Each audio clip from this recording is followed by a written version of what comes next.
कैला रंगदारी रे घर चढ़ के मारबो बरियारी रे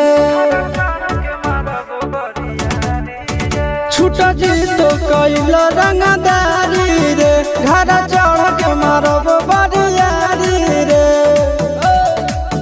तोरा बाप के न तोरा दादा के चिन्हबो बेटा सब गोली मारबो तैगो गिनबो तोरा बाप के न तोरा दादा के चिन्हबो बेटा सब गोली मारबो तैगो गिनबो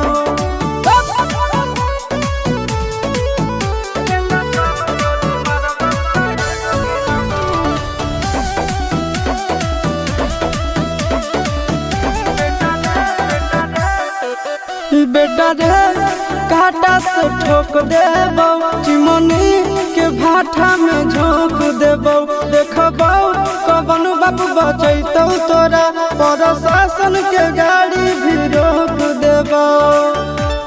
बेटा जी सुनो बेटा रे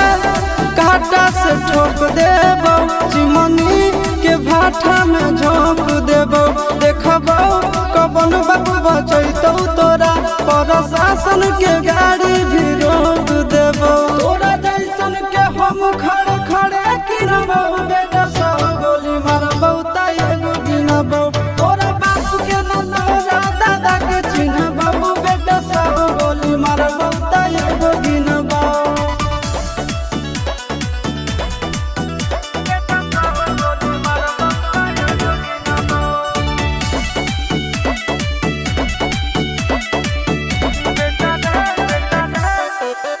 बेटा रे